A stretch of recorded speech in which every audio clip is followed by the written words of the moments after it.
ਬਿਸਮਿਲ੍ਲਾਹਿਰਰਹਿਮਾਨਿਰਰਹੀਮ।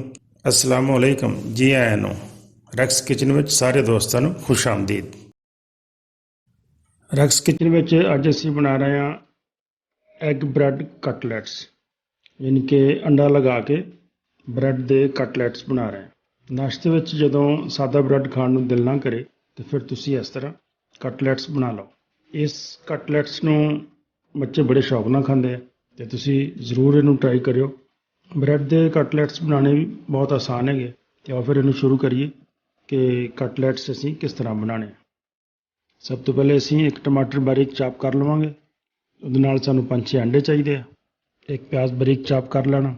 ਥੋੜ੍ਹਾ ਜਿਹਾ ਹਰਾ ਧਨੀਆ ਚਾਹੀਦਾ ਅਤੇ 3-4 ਹਰੀਆਂ ਮਿਰਚਾਂ ਬਿਲਕੁਲ ਬਾਰੀਕ ਬਾਰੀਕ ਚਾਪ ਕਰ ਲੈਣੀਆਂ। ਹੁਣ ਅਸੀਂ ਪਹਿਲੇ ਬੌਲ ਵਿੱਚ ਪਿਆਜ਼ ਪਾਵਾਂਗੇ।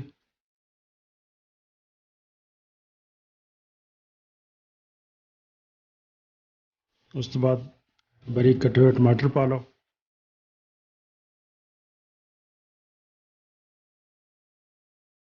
ਧਨੀਆ ਅਤੇ ਹਰੀਆਂ ਮਿਰਚਾਂ ਸ਼ਾਮਿਲ ਕਰ ਲਓ।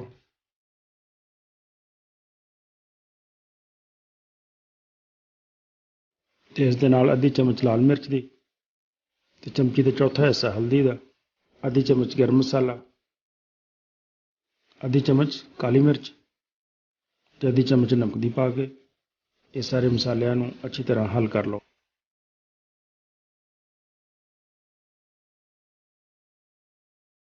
ਉਸ ਤੋਂ ਬਾਅਦ ਅਸੀਂ 5-6 ਅੰਡੇ ਤੋੜ ਕੇ ਉਹ ਪਾ ਲੈਂਦੇ ਹਾਂ। ਅੰਡੇ ਤੁਸੀਂ ਮਸਾਲਾ ਹੱਲ ਕਰਨ ਤੋਂ ਬਾਅਦ ਵਿੱਚ ਪਾਣੇ। ਅਗਰ ਤੁਸੀਂ ਪਹਿਲੇ ਨਾਲ ਹੀ ਅੰਡੇ ਪਾ ਲਏ ਤਾਂ ਫਿਰ ਮਸਾਲਾ ਅੱਛੀ ਤਰ੍ਹਾਂ ਮਿਕਸ ਨਹੀਂ ਹੁੰਦਾ ਅਤੇ ਮਸਾਲੇ ਦੀਆਂ ਡਲੀਆਂ ਗਿਲਟੀਆਂ ਬਣ ਜਾਂਦੀਆਂ। ਇਸ ਵਾਸਤੇ ਅੰਡੇ ਤੁਸੀਂ ਬਾਅਦ 'ਚ ਸ਼ਾਮਿਲ ਕਰਨੇ। ਪਹਿਲੇ ਮਸਾਲੇ ਨੂੰ ਅੱਛੀ ਤਰ੍ਹਾਂ ਮਿਕਸ ਕਰ ਲੈਣਾ।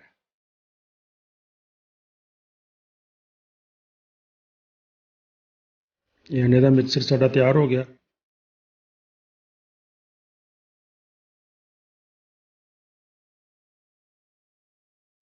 ਇਹਦੇ ਨਾਲ ਸਾਨੂੰ ਬ੍ਰੈਡ ਚਾਹੀਦੀ ਹੈ ਅਤੇ ਹੁਣ ਅਸੀਂ ਇਹਨੂੰ ਫਰਾਈ ਕਰਨ ਵਾਸਤੇ ਫਰਾਈ ਪੈਨ 'ਚ ਥੋੜ੍ਹਾ ਜਿਹਾ ਤੇਲ ਪਾ ਕੇ ਗਰਮ ਕਰ ਲੈਂਦੇ ਹਾਂ। ਅੱਗ ਬਿਲਕੁਲ ਹਲਕੀ ਰੱਖਣੀ ਹੈ।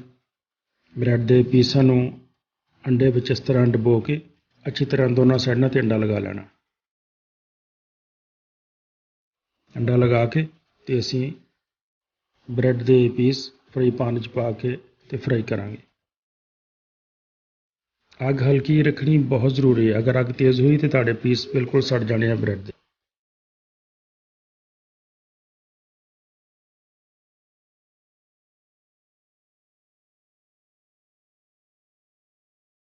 ਅਤੇ ਚਮਚ ਨਾਲ ਉਤਲੀ ਸਾਈਡ 'ਤੇ ਥੋੜ੍ਹਾ ਜਿਹਾ ਮਜ਼ੀਦ ਅੰਡਾ ਵੀ ਲਗਾ ਲਓ।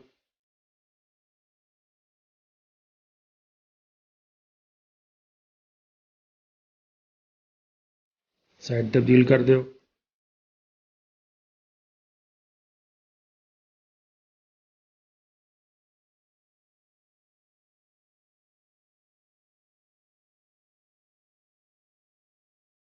ਸਾਈਡ ਤਬਦੀਲ ਕਰਕੇ ਦੂਜੀ ਸਾਈਡ 'ਤੇ ਵੀ ਥੋੜ੍ਹਾ ਜਿਹਾ ਅੰਡਾ ਇਸ ਤਰ੍ਹਾਂ ਚਮਚ ਨਾਲ ਲਗਾ ਲੈਣਾ ਹੈ।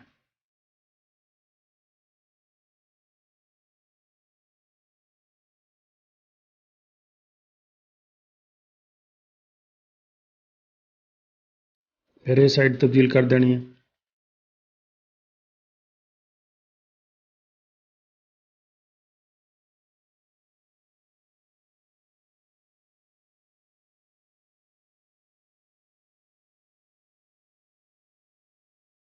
ਬਸ ਸਾਡੇ ਅੰਡੇ ਦੇ ਕਟਲੈਟਸ ਬਿਲਕੁਲ ਤਿਆਰ ਹੋ ਗਏ।